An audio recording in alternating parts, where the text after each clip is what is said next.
L'agrobusiness est un terme relativement récent qui désigne l'ensemble des activités économiques relatives à la production, la transformation et la commercialisation des produits issus de l'agriculture.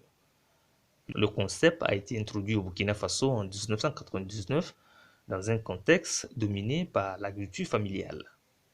Aux antipodes de l'agriculture classique qui était essentiellement vivrière, l'agrobusiness se base sur l'énorme capacité de production et de la mécanisation actuelle du processus de production.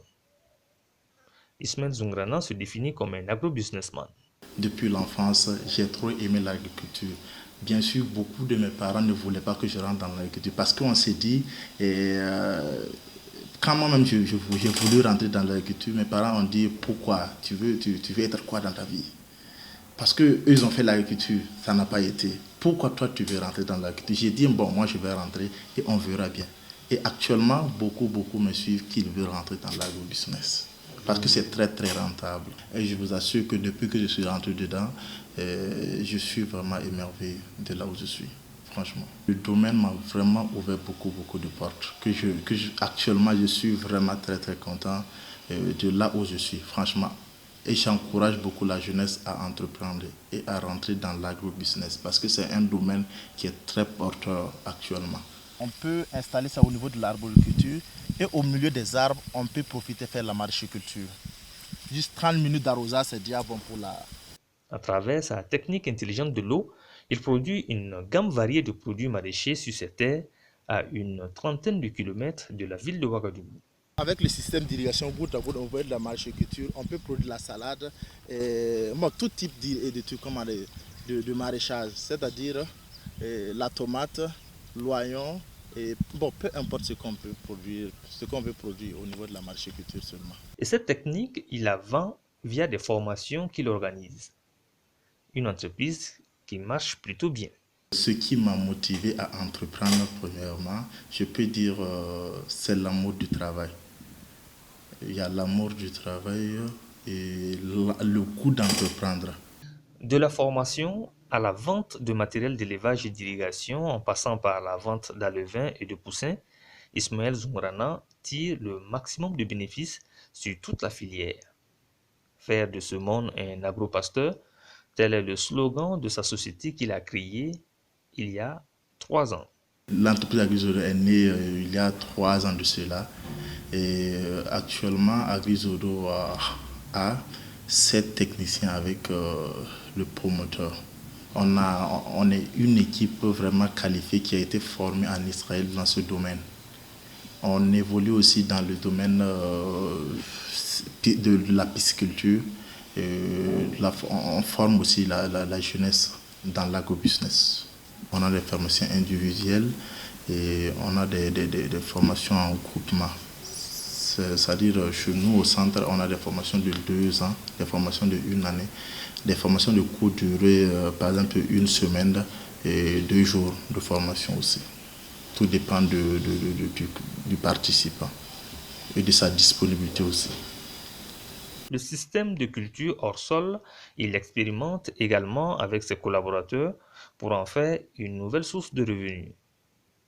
Irénée Tapsoba est un collaborateur et formateur dans le domaine de l'agro-silvopastoral. À travers les formations, on a eu à former beaucoup de personnes qui nous ont fait des retours concernant ça. Et dans la formation aussi, on ne peut pas dire qu'on ne gagne pas. On gagne et puis il y a la production aussi qui est là. Il y a culture hors sol, il y a les pépinières aussi que nous on fait ici et puis on revend. Donc dans tout ça, on essaie d'avoir notre part aussi dedans.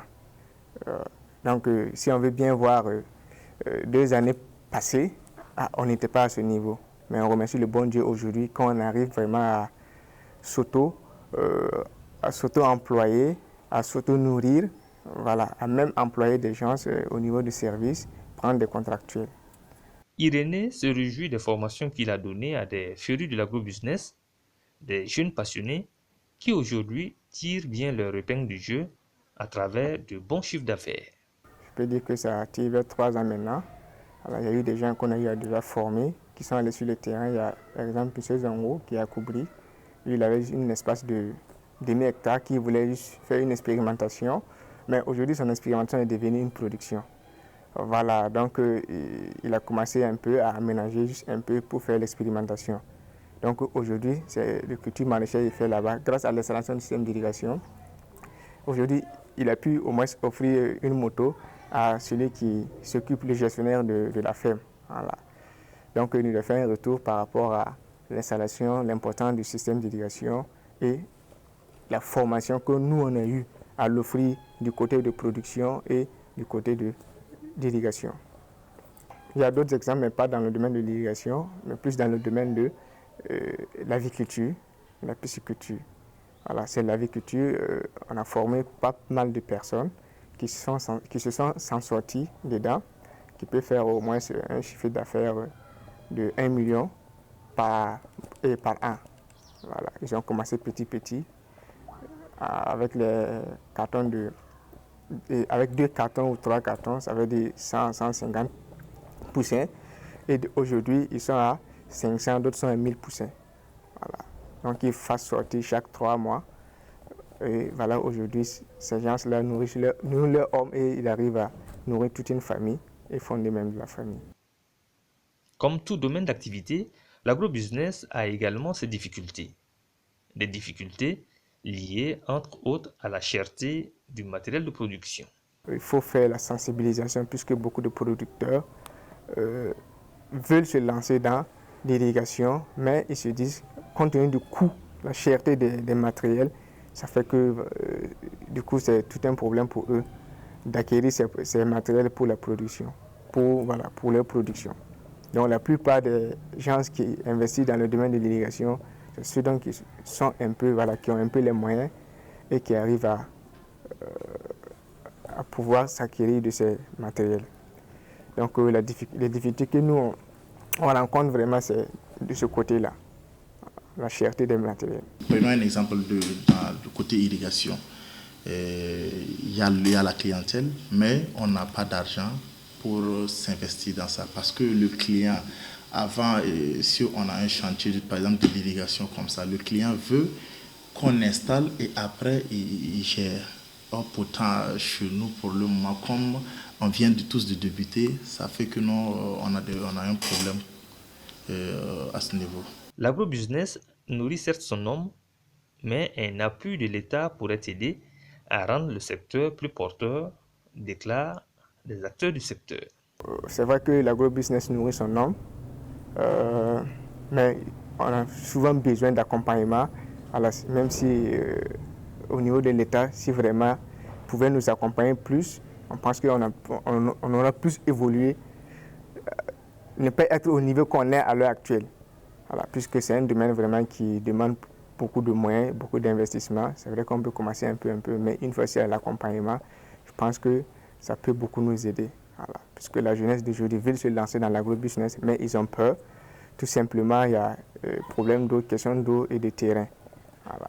Donc, une fois si l'État peut nous accompagner dans ce sens-là, vraiment, je pense que l'agrobusiness, c'est le meilleur. Voilà, c'est le meilleur dans le domaine. Et c'est la terre ne ment pas. Au niveau de l'Assemblée, on pouvait voter une loi pour aider vraiment les jeunes qui se sont lancés dans l'agrobusiness. Parce que tout le monde, nous tous, on voit que l'agrobusiness, c'est un domaine vraiment qui est très, très rentable, qui est porteur, parce que les gens ne sont pas rentrés dedans. Et c'est à eux d'encourager la jeunesse à y mettre de l'accent, à rentrer dans l'agrobusiness. Et on va voir que d'ici 2-3 ans, on va quitter dans là où je suis.